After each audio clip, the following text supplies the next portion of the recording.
Bueno, vamos a seguir con la oración. Señor, damos gracias porque tú nos permites estar en tu templo, porque eres tú, Señor, el que nos llama como pueblo para que nosotros podamos, reunidos, establecer una adoración en tu nombre. Para que igualmente, reunidos, podamos ayudarnos los unos a los otros. Para que reunidos también, Señor, tengamos esa unidad en el Espíritu y que todos tengamos certeza en que Dios hemos creído. Que podamos tener esa seguridad de que fuera de Dios nada podemos hacer y que Dios nos creó para su gloria y nuestra vida debe girar en ese propósito. En Cristo Jesús. Amén. El capítulo 9 se puede dividir en muchas secciones o en pocas secciones, se puede dividir en una sola sección, pero que sean por lo menos dos. Por lo menos digo porque puede que haya una tercera, pero por lo menos dos. En el día de hoy, si Dios lo permite, vamos a estar abarcando desde el versículo 1 hasta el versículo 19. Y esto tiene como título en la versión Reina Valera del 60, conversión de Saulo. Conversión de Saulo. Las anécdotas son importantes. Las anécdotas hablan lo que hay en el corazón de forma natural en la persona. Las anécdotas, como ustedes lo vieron, para algunos es muy sencillo decirlas. ¿Qué pasó? No, pues me pasó esto esta semana. Y yo no quería que me dieran ninguna respuesta que esté ligada a las escrituras. Simplemente lo que le haya salido. La cuestión es que ¿son las anécdotas un recurso válido para la evangelización? Es la pregunta. ¿Son las anécdotas un recurso válido para la evangelización? ¿Ustedes qué opinan? Que sí, que no. Los escucho. ¿Qué piensa Estefano? Yo creería que no. ¿Ves? No necesito el porqué. ¿Quién cree que sí puede ser un recurso válido? ¿Un recurso válido? ¿Cree que sí? ¿Quién más cree que sí? ¿Usted cree que sí? ¿Usted cree que sí? ¿Pastor cree que sí o cree que no? La pregunta. ¿Quién le hace la pregunta al pastor?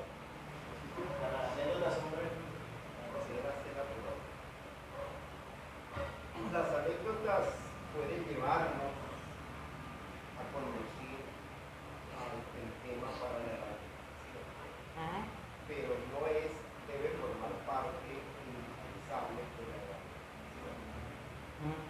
Pueden ser utilizadas, sí, claro, pero a Dios le agradó salvar al pueblo y a su pueblo solo por la locura de la fe. No está válido lo que dice. Es una pregunta que contrasta, como lo pueden ver, que sí o que no. Que sí o que no. Sin embargo, estamos hablando como tal, pues, de un recurso literario, ¿no?, que se utiliza. Es un recurso el cual no es puro ni es impuro. Es un recurso. Si nosotros vamos a Deuteronomio, vayamos por favor, Deuteronomios, Martico ya le confirmo la cita.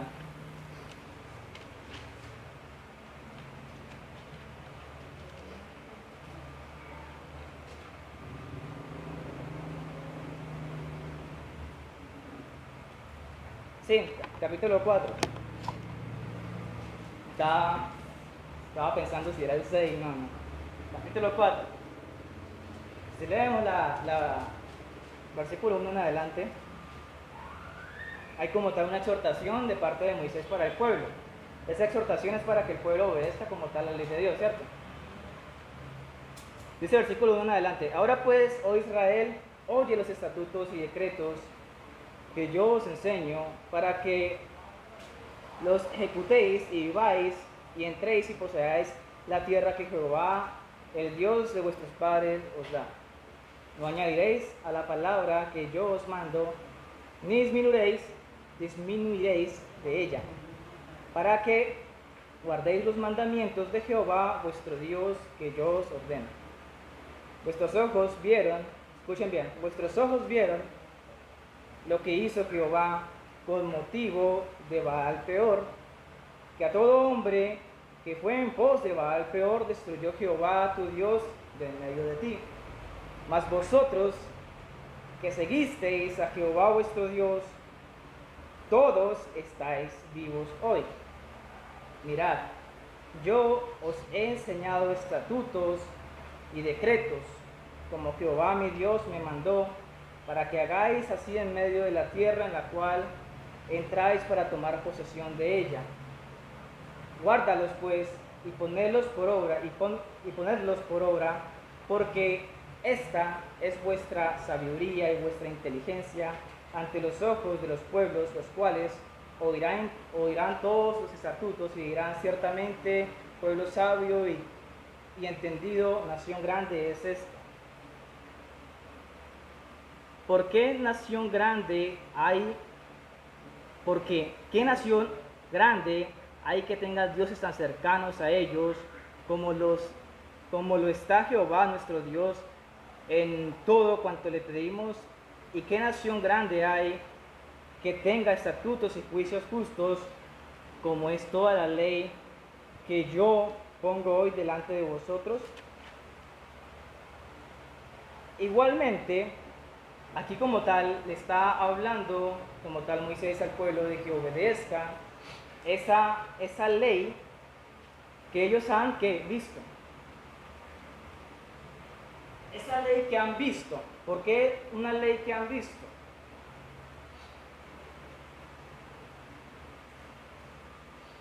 Porque ellos fueron esos testigos de primera mano de lo que Dios había hecho en el transcurso del camino con ellos, ¿cierto? Y ellos habían visto y habían escuchado también de que Dios los había sacado y había hecho muchas señales como tal en el transcurso como tal de la historia de ellos. El capítulo 6 lo refuerza, pero esto es con un mandato como tal para que ellos cuiden de ese mandamiento que le ha dado y que también ellos enseñen como tal ese mandamiento a quienes, a los hijos. Está el capítulo 6 desde el versículo 6 en adelante: y esta palabra que yo te mando hoy estará sobre vuestro corazón, la repetirás sobre tus hijos y hablarás con ellos estando en el camino, en la casa, en todo lugar, ¿verdad? ¿A qué quiero llegar? De que si vemos como tal capítulo 4, capítulo 6, todo el Antiguo Testamento y el Nuevo Testamento también, la tradición era que ellos vieran, que ellos escucharan y que ellos enseñaran, que ellos hablaran.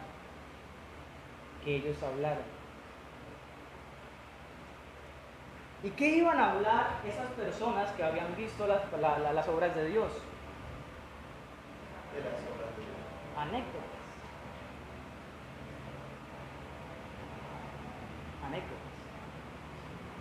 Y es importante tener eso en cuenta, porque hay que mirar como tal las maravillas de Dios,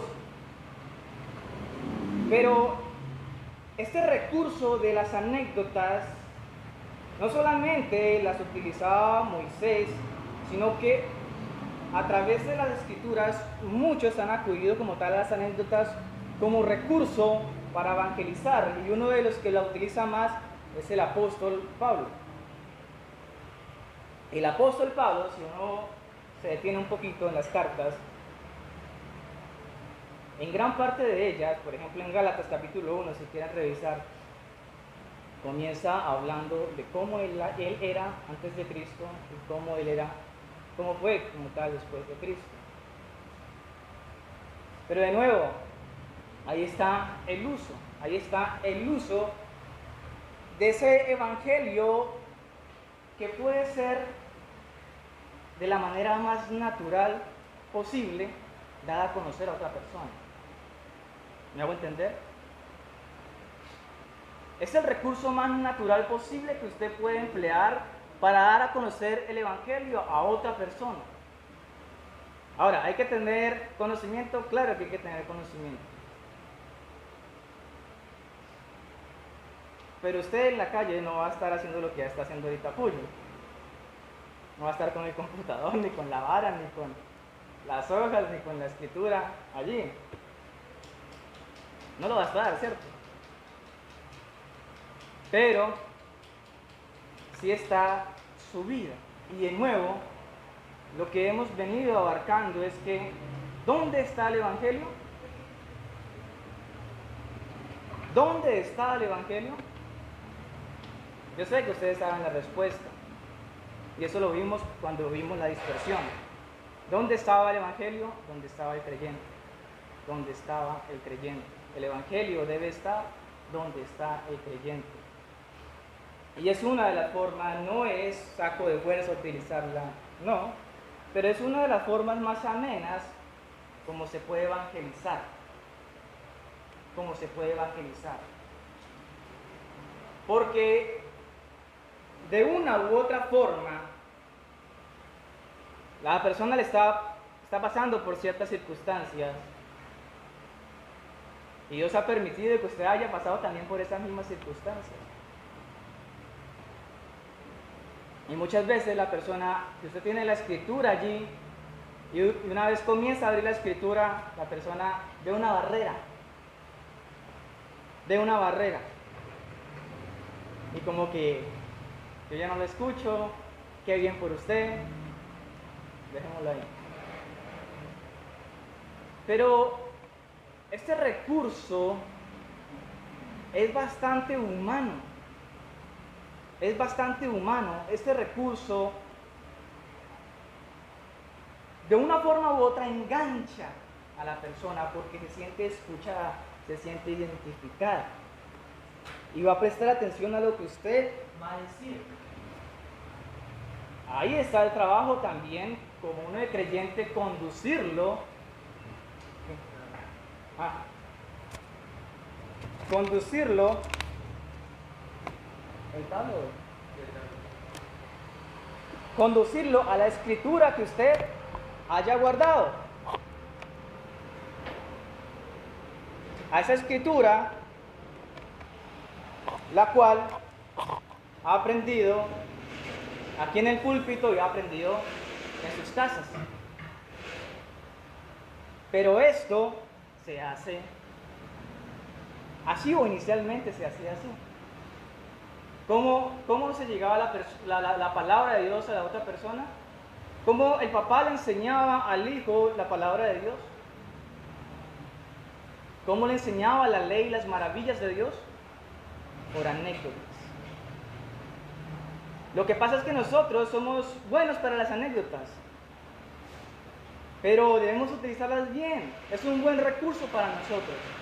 Es un buen recurso para que nosotros evangelicemos, para que de manera natural a otra persona le llegue esa palabra. Y de nuevo, el apóstol Pablo era uno de los que utilizaba mucho como tal estas anécdotas. Tenemos Hechos capítulo 9, vamos a ver ahorita Hechos capítulo 22, Gálatas 1, y en varias cartas del apóstol Pablo habla sobre su historia. Habla sobre su historia. Y es interesante porque él habla sobre su historia no como para llenar la conversación,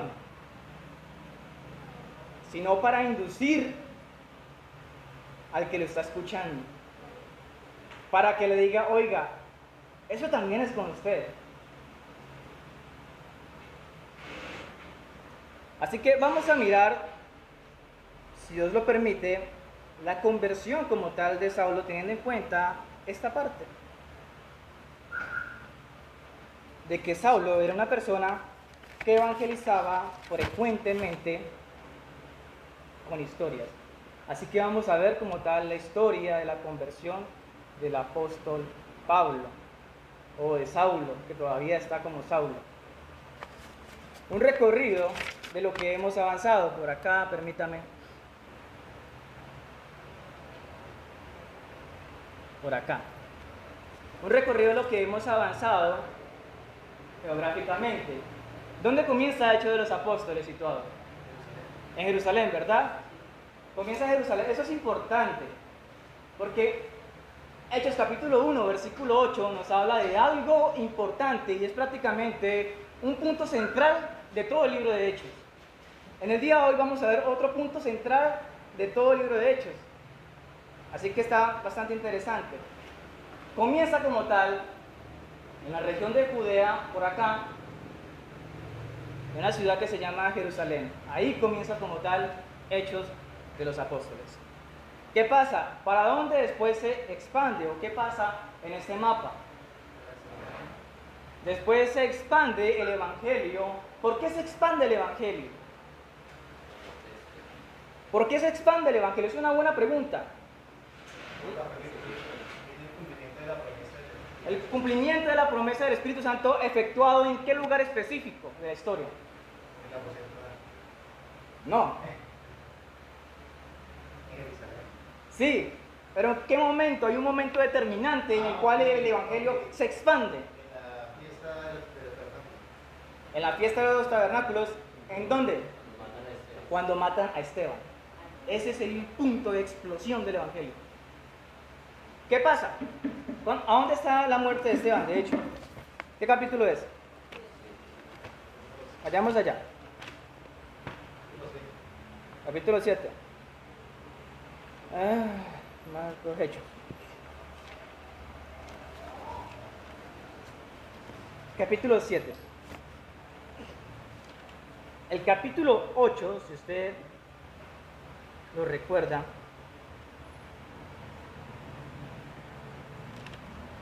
desde el versículo 1 en adelante dice: y Saulo consentía en su muerte.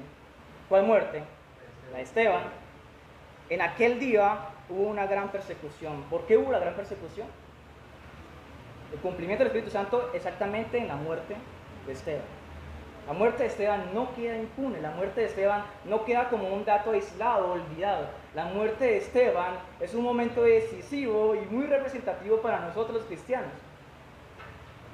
Por la muerte de Esteban, es que usted y yo tenemos la palabra de Dios. Versículo 1. Por la muerte de Esteban, es que las demás regiones como tal de Asia tienen el Evangelio. Por ese cumplimiento. Dice que Saulo consentía su muerte en aquel día, una gran persecución contra la iglesia que estaba ¿en dónde? ¿Ahí dónde estaba la iglesia? Estaba la iglesia condensada en Jerusalén. ¿Y qué pasa? Y todos fueron esparcidos por la tierra, por las tierras de Judea y de Samaria, salvo los apóstoles. Aquí vemos de que una persecución como tal muy fuerte de la iglesia, y que recuerde que la misión de Saulo en aquel entonces era de qué? De acabar con la iglesia, de acabar con aquellos que son seguidores del camino. Por favor,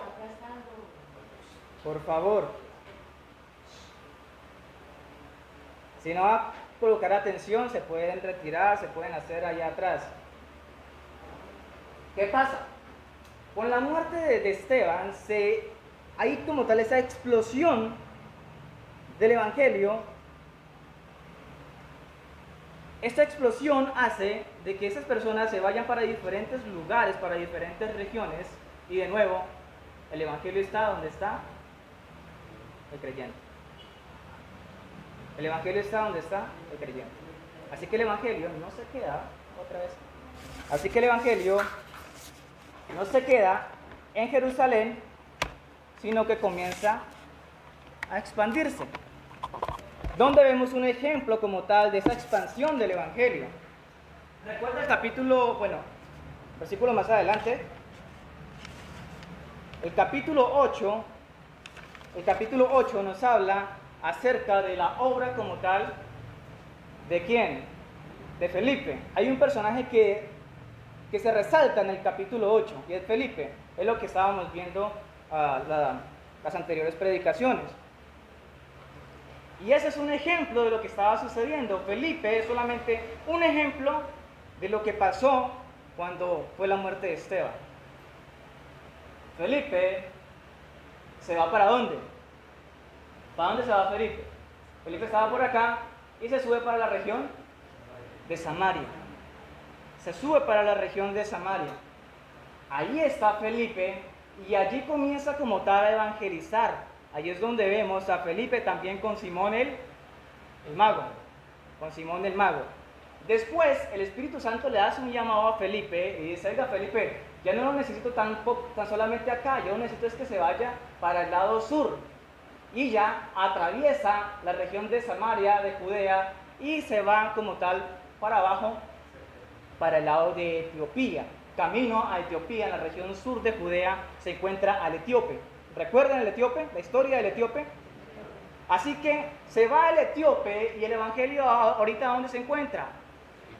En Etiopía, en Egipto. Y eso solamente es una abreboca, porque después también nos dice la palabra de que Felipe no simplemente se queda por acá, al lado sur de Judea, sino que también el Espíritu se lo lleva para toda la costa. Para acá, para Jope, para Soto, y todo por aquí, hasta que Felipe se queda nuevamente en Cesarea. Hasta aquí conocemos nosotros que se queda Felipe. Pero mientras estaba Felipe, no solamente Felipe estaba haciendo como tal la obra de evangelización, también había otras personas, otros creyentes como Felipe, que ya habían llevado el evangelio por todo ese mapa. Así que vemos que es un detonante, vemos que la muerte como tal de Esteban es un punto muy decisivo en el cristianismo, en la historia del cristianismo. Porque es allí cuando de manera es bastante rápido, eso es bastante rápido, la persecución me está persiguiendo, me van a matar, me voy para los otros lados. Y oh sorpresa que en el capítulo 9, si vamos allá, nos dice,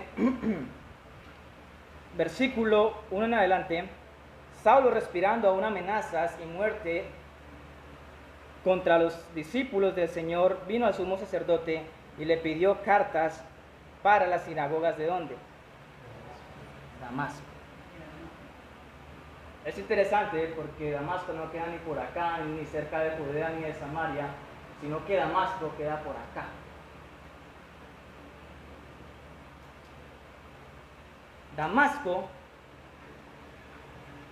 Damasco, permítame, yo tengo por acá una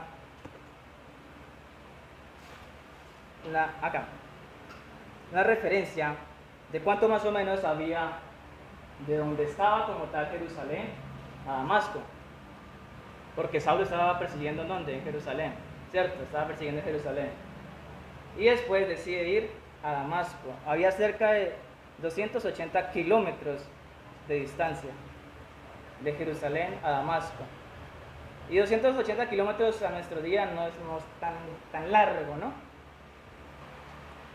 Se puede recorrer en un día plenamente, pero en aquella época pues no habían carros, así que era a caballo, a camello, a burro. Se supone, según historiadores, este viajecito de ir de Jerusalén a Damasco tardaba entre 5 a 6 días. Esto quiere decir que Saulo iba a tardar prácticamente una semana viajando, solamente viajando para ir a Damasco. ¿Qué refleja esto? Una semana para ir a Damasco. Esto refleja la determinación que tenía Saulo realmente para perseguir y acabar con los del camino.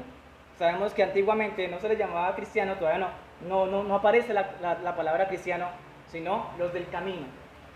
Tenía una determinación, y eso lo dice plenamente el versículo 1. Saulo respirando aún que. Saulo respiraba. Es bastante bueno leer Lucas, porque Lucas es muy bueno con la escritura. Y pone como tal estas analogías, como que Pablo, en su respirar, decía: muerte, voy a matarlos. Era así la determinación. Muchas veces nosotros solamente tenemos como que la imagen del apóstol Pablo, ¿cierto? Pero ya vimos un poco cómo era antes Pablo, cuando estaba como Saulo. Era una persona bastante peligrosa. Muy peligrosa. A ese gran apóstol Pablo. Él respiraba como tal amenazas y muerte. Dice la versión NTV: mientras tanto, Saulo pronunciaba amenazas en cada palabra y estaba ansioso por matar a los seguidores del Señor. Así que acudió al sumo sacerdote. Escúchese eso. Él pronunciaba amenazas. De la abundancia del corazón, lo que había en el corazón de Pablo era ¿qué? Amenazas, un resentimiento, unas ganas de matar, unas ganas de encarcelar, de destruir. Eso es lo que había en el corazón como tal de Saulo. Eso es lo que había en el corazón de Saulo. Quería destruir como tal a esos, los del camino. Y lo pronunciaba en cada palabra. Y era tanto que incluso Lucas describe como tal un comportamiento psíquico que tenía Pablo, y era la ansiedad. ¿Han sufrido de ansiedad? Eso que usted quiere así, y que no para hasta que no lo logra. Cuando le provoca un dulce, cuando uno tiene sed. Cuando uno tiene sed y le brinda un poquito de agua. Y uno dice: no es suficiente, yo quiero más y más. Y se levanta un termado y quiere más. Porque necesita saciar su sed. Tiene una ansiedad. Pablo quería matar. Saulo quería destruir realmente. La cuestión del plan de Saulo era bastante determinado. Era una persona que es bastante determinada desde el comienzo. Saulo quería acabar con la iglesia. Pero aquí viene la pregunta. Al final como tal del versículo dice que él acude como tal al sumo sacerdote. Él acude como tal al sumo sacerdote. Vino al sumo sacerdote y le pidió cartas para las sinagogas de Damasco. ¿Por qué acudir al sacerdote, al sumo sacerdote? Si recordamos como tal cómo estaba compuesto el Sanedrín en aquel momento. Estaba compuesto por el sumo sacerdote, estaba compuesto como tal por los saduceos y por los fariseos, y estaba compuesto también por ¿quiénes? Pero había un pueblo que se llama, ¿cómo? Los líderes, ¿se acuerdan? Los que tenían plata. ¿Cómo se llaman?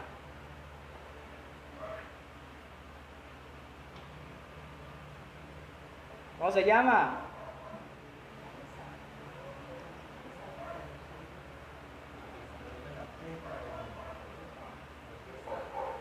Lo van pensando mientras. Es sencillo. Lo van pensando. Estaba como tal ese grupo del Sanedrín, pero había como tal uno a la cabeza, que ese era el sumo sacerdote, era como el líder como tal del Sanedrín. Al fin y al cabo, la palabra decisiva la tomaba el sumo sacerdote. ¿Y qué tiene que ver eso del sumo sacerdote? Pues lo que pasa es que el sumo sacerdote era el líder oficial de la creencia religiosa del momento, el judaísmo. Y además de eso, que era el líder también del cuerpo como tal legislativo, porque vemos de que no solamente el sumo sacerdote se encargaba como tal de las cuestiones religiosas, sino también de las cuestiones como tal judiciales. ¿Sí? ¿Recordamos lo de Esteban? ¿A dónde lo llevaron? Así que esa persona prácticamente era la cara visible de lo que es ser el líder de la creencia religiosa y también ser el líder como tal del cuerpo ejecutivo de los judíos en aquel momento. Estas cartas que le piden como tal para las sinagogas de Damasco es que recuerda que los fariseos iban de pueblo en pueblo para hacer más fariseos. Esto lo hablamos la prédica pasada, que ellos iban a cualquier momento, a cualquier lugar, y allí ellos trataban de adoctrinar también a las personas para que se hicieran fariseos y fueran a Jerusalén. ¿Recuerda por qué el etíope iba a Jerusalén? Al templo. Porque él había sido como tal adoctrinado por un fariseo y por eso es que él iba como tal a orar al templo. Así que había muchos como tal a través de Asia y a través de África también que eran seguidores del judaísmo. Y como hay una cabeza principal que está en Jerusalén, él dice, yo doy la firma a que esos judíos seguidores del judaísmo que están por allá en Damasco cojan preso a todos los que miren del camino. De eso se trataba como tal la carta a las sinagogas. Las sinagogas era el lugar donde se reunían ellos, ¿recuerdan? ¿Sí estamos siguiendo? ¿Sí me están siguiendo? Las sinagogas era el lugar donde se reunía como tal los del judaísmo para hablar cosas de la ley, cosas de la creencia, de la religión. Pero allí como tal estaba encabezado por este señor que es el sumo sacerdote, y el sumo sacerdote le dice, oiga, yo le doy el respaldo a ustedes para que cualquier del camino que miren, lo cojan y lo arresten. Es por eso que el versículo 2 dice, y le pidió cartas para las sinagogas, ¿de dónde? Esas cartas iban para ¿dónde? Para Damasco. Esas cartas iban para Damasco. La idea incluso no fue del sumo sacerdote. ¿De quién fue la idea? De Saulo. Yo pido cartas al sumo sacerdote, él me da la autorización, yo llevo las cartas y allá los atrapamos. Ahora la pregunta es, ¿por qué Damasco? ¿Por qué no otra ciudad más cercana? ¿Por qué necesariamente una semana de viaje? ¿Por qué Damasco? Es interesante porque Damasco como tal era un centro comercial muy próspero en aquel entonces. Así que es muy probable que cualquier viajero del mundo que pasara por allí tenía que hacer la parada en Damasco. ¿Y qué tiene que ver esto de que sea algo muy próspero y a la vez muy comercial?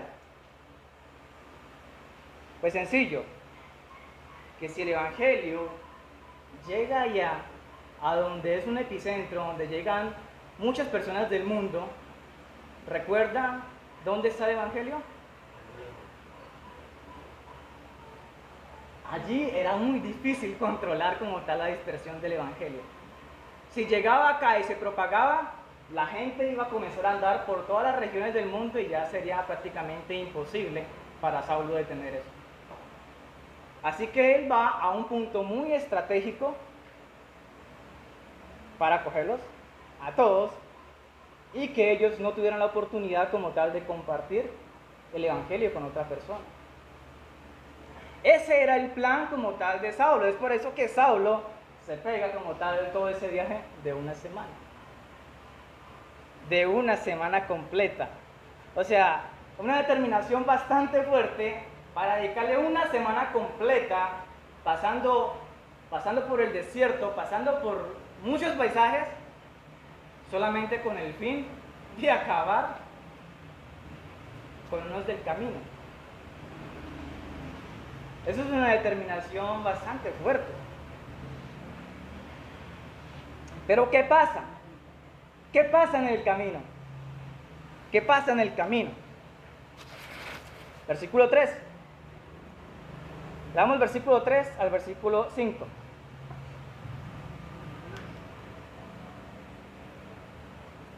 Mas yendo por el camino, aconteció que al llegar cerca de Damasco, repentinamente le rodeó un resplandor de luz del cielo. Y cayendo en tierra, oyó una voz que le decía: Saulo, Saulo, ¿por qué me persigues? Él dijo: ¿quién eres, Señor? Y le dijo: yo soy Jesús, a quien tú persigues. Dura cosa te es dar coces contra el aguijón. ¿Qué pasa en el transcurso de ese viaje? Aquí lo narra. ¿Qué es lo que pasa? Se le aparece el Señor Jesús.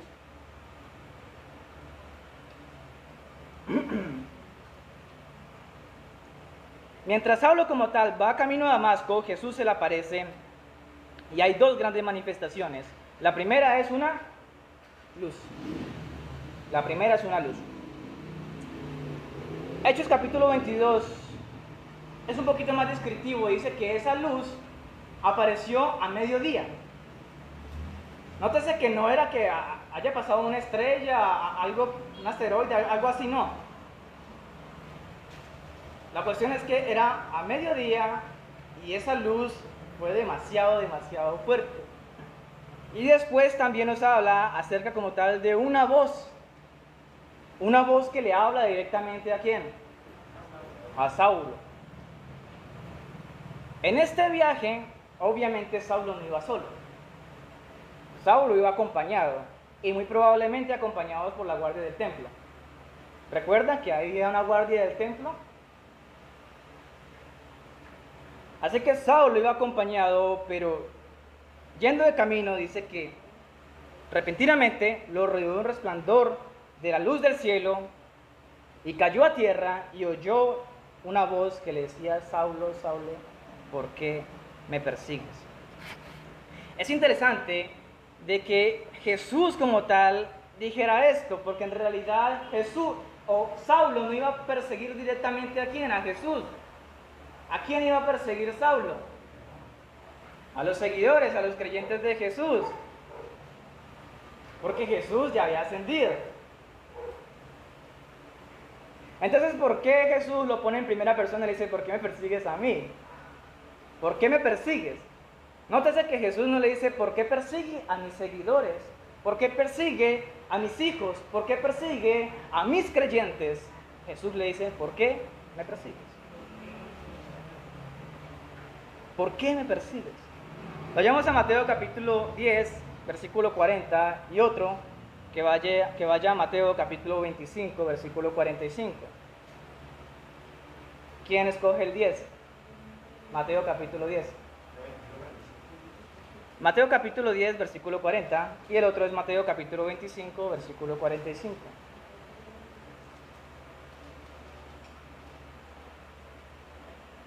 ¿Quién tiene el 10? Pastor. El que a vosotros recibe, a mí me recibe. Y el que me recibe a mí, recibe al que me dio. Gracias. Es interesante, vamos prestando atención. ¿Qué es lo que dice Jesús? El que a vosotros recibe, A mí me recibe. a mí me recibe. El otro pasaje, ¿te lo tiene? Por favor.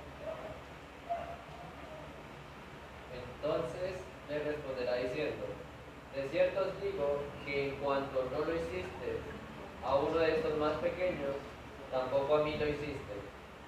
Si no lo hiciste a uno de esos más pequeños, ¿a quién no se lo hizo? A mí, al mismo Cristo.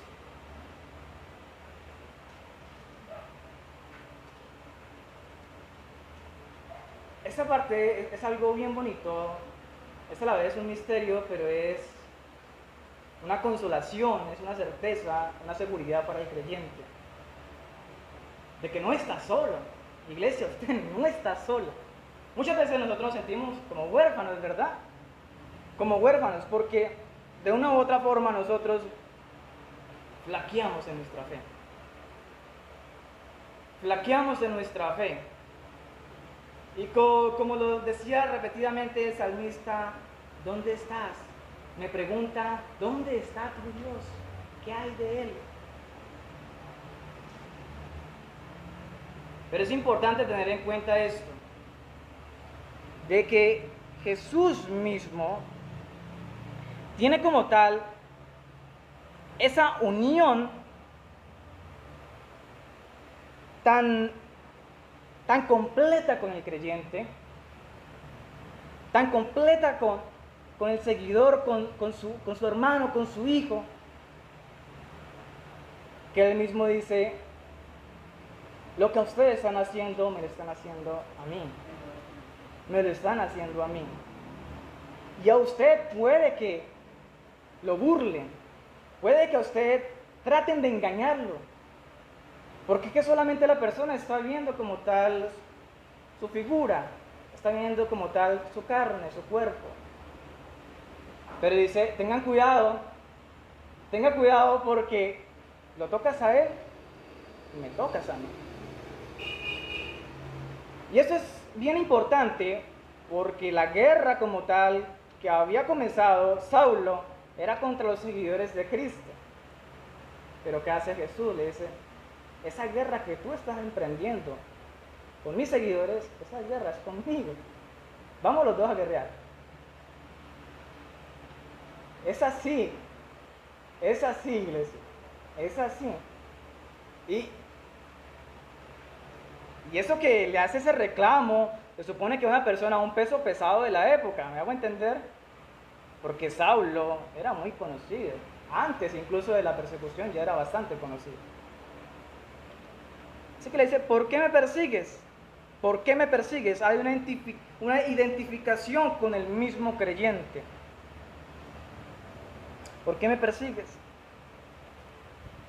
Y después, como tal, le pregunta como tal Saulo, ¿quién eres, Señor? Y vuelve y le responde Jesús, yo soy Jesús, a quien tú persigues.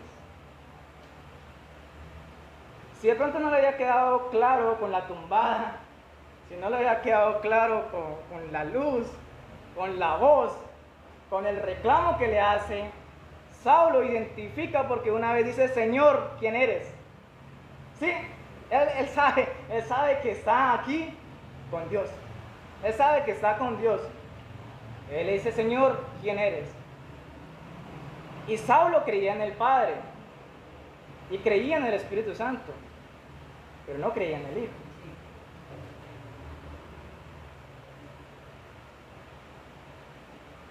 Así que Jesús le dice, yo soy Jesús, a quien tú persigues.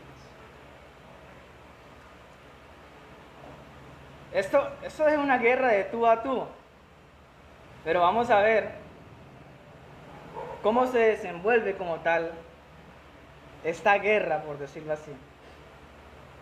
Yo soy Jesús, a quien tú persigues. Es importante también aquí ver esa misma figura como tal que vio Esteban al final de su discurso. Cuando Esteban dijo, veo los cielos abiertos y al Hijo de Dios sentado a la diestra. Saulo estaba pasando por la misma escena. Estaba la luz, estaba la voz de Dios y estaba el Hijo haciéndole un reclamo directamente a Saulo. Y en versión Reina Valera continúa diciendo, yo soy Jesús a quien tú persigues, dura cosa te es dar coces contra el aguijón. ¿Sí comprenden esa parte?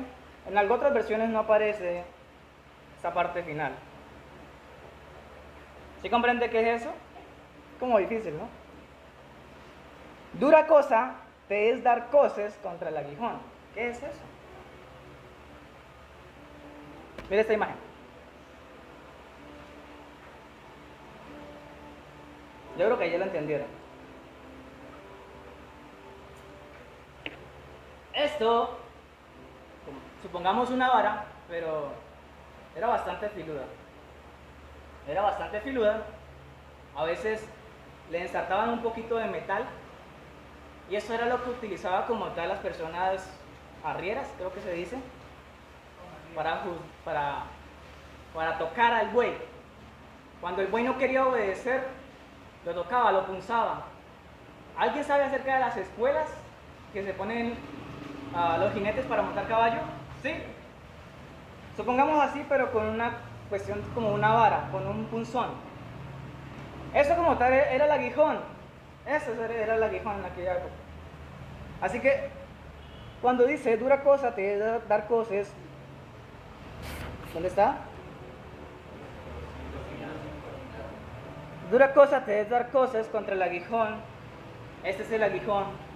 Y las cosas que habla aquí son las patadas del buey que daba. De nuevo, el escenario es, está el arriero, está el buey no quiere obedecer, el buey hace lo que se le da la gana, el arriero le da con el aguijón y el buey reacciona, dando cosas, dando patadas. Pero algo que era muy común es que cada vez que daba patadas, el arriero, así que el buey se estaba lastimando a sí mismo cada vez que daba cosas, cada vez que daba patadas. Esto es una frase proverbial de la época. Sí, por eso muchas versiones no la tienen. Pero tiene un significado profundo, tiene un significado en el cual dice, Saulo, tú intentas dañar a mis seguidores, pero cuando tú intentas dañar a mis seguidores te estás dañando a ti mismo. Cuando el buey da la patada contra el aguijón, pues se va a chuzar, se está dañando a sí mismo. Y Saulo se estaba dañando a sí mismo por querer ir contra sus hijos, sus seguidores.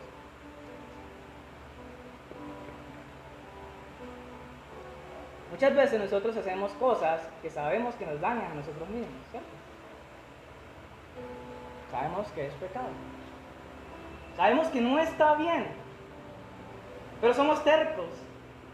Continuamos como el buey dando patadas aún, se nos desangran los pies. Dura cosa te es dar cosas contra el aguijón. Versículo 6 en adelante. Ya vamos a acabar. Él temblando y temeroso dijo, Señor, ¿qué quieres que yo haga? El Señor le dijo, levántate y entra en la ciudad y se te dirá lo que debes hacer.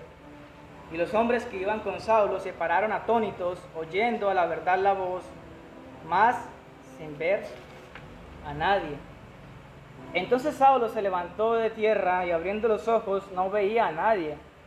Así que llevándole por la mano le metieron a Damasco, a donde estuvo 3 días sin ver y no comió ni bebió.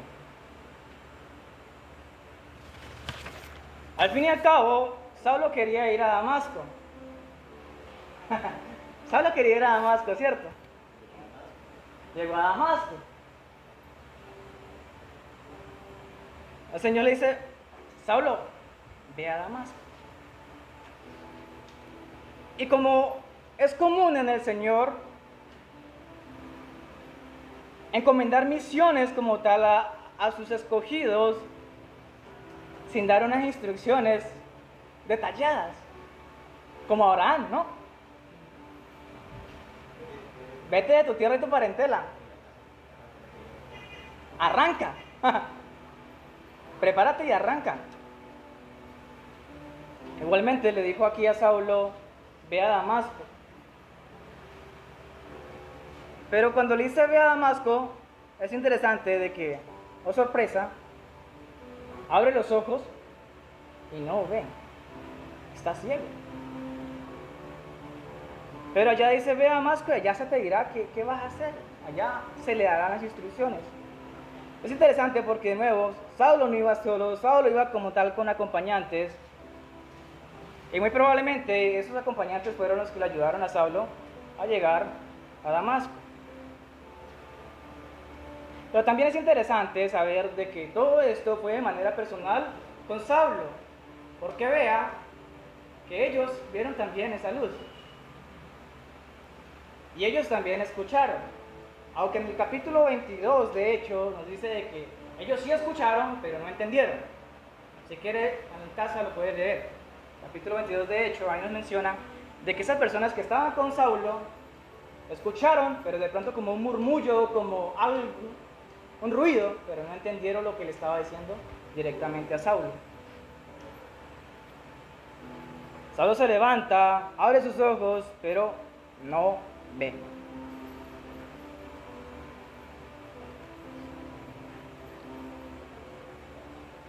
La guerra aquí de Saulo contra Jesús estaba perdida. En ese momento está perdido. Está totalmente perdido. Y nótese que la guerra era con los seguidores. Pero Jesús dice, no, si vas con mis seguidores, yo soy la representación de mis seguidores. A mí es el que me está haciendo eso. Vas a guerra conmigo, Saulo. Y queda ciego.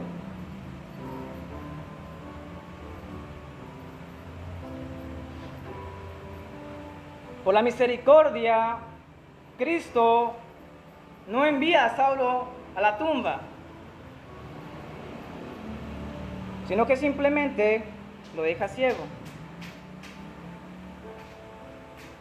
Pero es interesante también ver de que allí estuvo como tal 3 días sin ver, sin comer ni beber, pero estaba haciendo algo.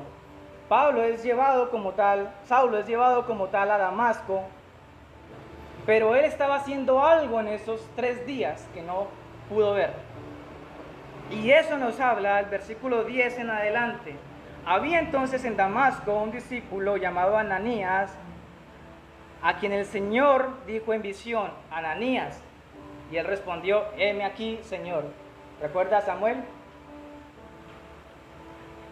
Y el Señor le dijo, levántate y ve a la calle que se llama Derecha, y busca en casa de Judas a uno llamado Saulo de Tarso, porque aquí él ora. ¿Qué estaba haciendo Saulo en esos 3 días?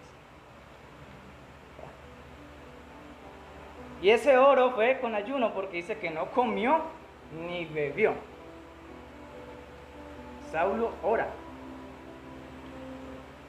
Saulo ora, y esa oración sí es escuchada por el Señor. Nótese acá. Entonces Ananías respondió, mire lo que dijo Ananías. Entonces Ananías respondió, Señor, he oído de mucho acerca de este hombre. ¿Cuántos males ha hecho a tus santos en Jerusalén?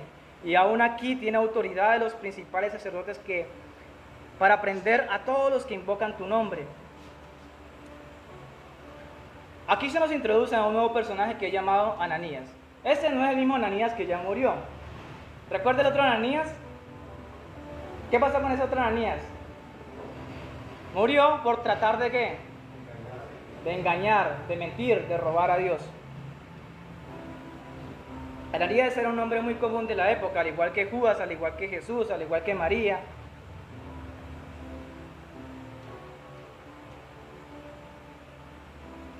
Pero algo que nos habla acerca de la escritura, acerca de Ananías, otra vez Hechos capítulo 22, versículo 12, es que este era un varón de buen testimonio, que este era un varón fiel a Dios.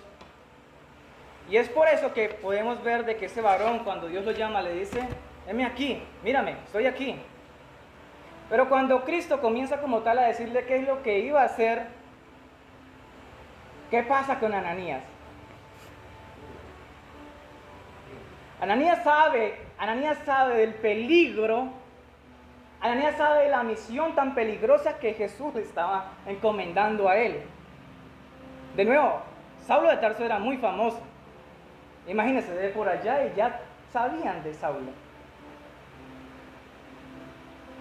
Y él le dice, Señor, Ananías hace una objeción como tal el Señor. Porque Ananías como tal teme de Saulo. Él teme porque lo que le dice Cristo es que vaya allá, ponga sus manos y que él recobre como tal la vista. Ananías sabe que si él recobra la vista, puede que lo mate enseguida. ¿Me hago entender? Puede que lo mate enseguida. Ananías sabe de que si recobra la vista, puede que Saulo personalmente, como sabía hacer, vaya a la casa de Ananías y saque a su esposa, a sus hijas y se las lleve para la cárcel. ¿Y qué pasa con el veredicto de la cárcel? ¿Qué pasó cuando judicializaron a Esteban? Muerte. Ananías estaba temeroso y tenía sus razones. Ananías sabía de que si le daba como tal, devolvía la vista a Saulo, se iba a desatar otra vez una persecución allá en Damasco. Pero es bonito ver nuevamente la compasión que tiene Cristo, la comprensión que tiene Cristo en Ananías. Mira que Cristo no lo reprende, Cristo le da una esperanza. Versículo 15 en adelante. El Señor le dijo: ve, porque instrumento escogido me es este, para llevar mi nombre en presencia de los gentiles y de reyes y de los hijos de Israel, porque yo le mostraré cuánto le es necesario padecer por mi nombre. Cristo le está diciendo, Cristo le revela como tal la misión que tiene ahorita Saulo. Cristo se la revela no a Saulo, Cristo se la revela a Ananías, como garantía de que no le va a pasar nada. Le dice: tranquilo, Ananías, tranquilo, que este es instrumento mío, yo lo he escogido, no le va a pasar nada. Este antes va a trabajar para mí. Va a trabajar para mí y va a ser tan bueno que va a ir a los gentiles, que va a ir a los judíos, que va a ir a los reyes. Pero no solamente eso, también va a conocer lo que se siente padecer a causa de Cristo. Y quiere saber cuál fue la misión o en qué se resume como tal la vida de Saulo, de Pablo como apóstol en esto. Allí está la estructura, allí está el compendio, allí está el resumen como tal de la vida de Pablo. Pablo, instrumento de Dios. Pablo, el evangelizador, ¿de dónde? De los judíos, de los no judíos, de los reyes, de los príncipes. Pero también, al final como tal, vemos también, bueno, en muchas ocasiones también vemos a un Pablo perseguido, un Pablo que sufre por el evangelio. Aquí está el resumen de la vida de Pablo. Y aquí también está como tal la estructura que vamos a partir del capítulo 13 de Hechos comenzar a ver qué pasa con Pablo. Versículo 17 en adelante. Fue entonces Ananías, fíjense que después de que Cristo como tal le da esa esperanza, se toma el tiempo para explicarle. Cristo tiene mucha comprensión. Fue entonces Ananías y entró a la casa. ¿A la casa de dónde? ¿Cómo se llamaba la persona dueña de la casa que estaba Saulo? Exacto, Judas. A la casa de Judas, no Judas Iscariote, no. Los Judas son muy comunes en la Biblia, hay un poconón de Judas. Fue a la casa de Judas, no se sabe quién es Judas en realidad. Probablemente fuera un creyente. Fue a la casa de Judas. Allí nos dice dónde estaba ubicada la casa de él, ¿cierto? Nos da como tal las direcciones. Dice que estaba ubicado en esa calle que se llama ¿cómo? Derecha.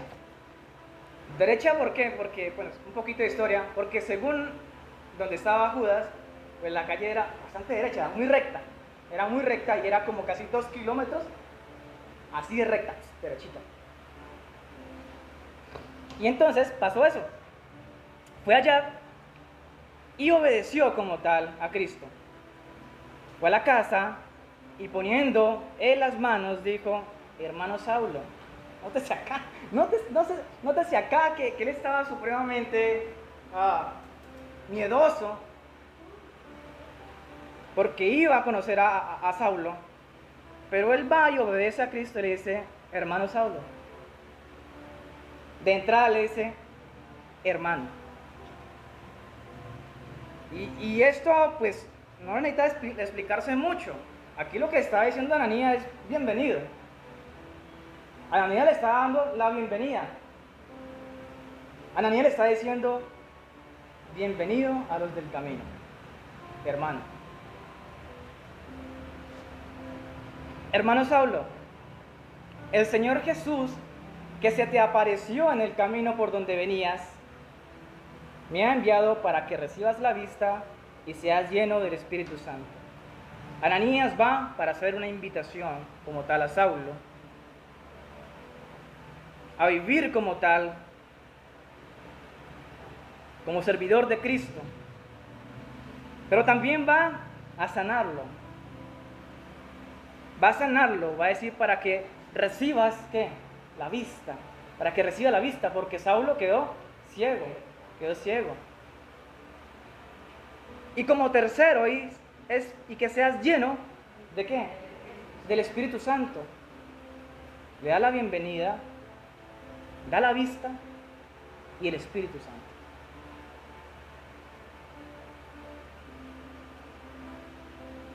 Y nótese cuánto duró esto. Versículo 18. Y al momento, ¿cuánto tiempo? Al momento, de una. Y al momento le cayeron de los ojos como ¿qué? Como escamas, algo que Lucas trata como tal de describir. Dice, la ceguera de Saulo era algo tan extraño que le caían como escamas de pescado de sus ojos, estaba muy ciego.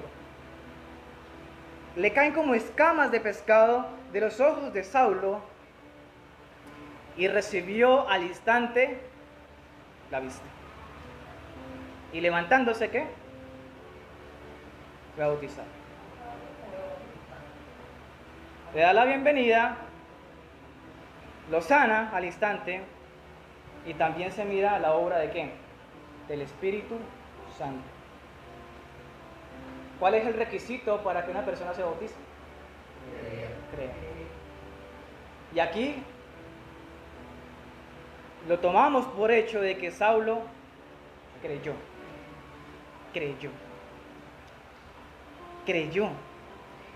Versículo 19. Y habiendo tomado alimento recobró fuerzas y estuvo Saulo por algunos días con los discípulos que estaban en Damasco. Saulo, hasta este momento, primera parte, queda en Damasco. Queda allí en Damasco. Saulo, como tal, vemos de que Dios le da un trato bastante fuerte. Y esto es interesante. Esto es interesante porque, de nuevo, como iniciamos, hablemos acerca de nuestra anécdota. Hablemos acerca de lo que Dios ha hecho por nosotros. Hablemos acerca de las maravillas de Dios.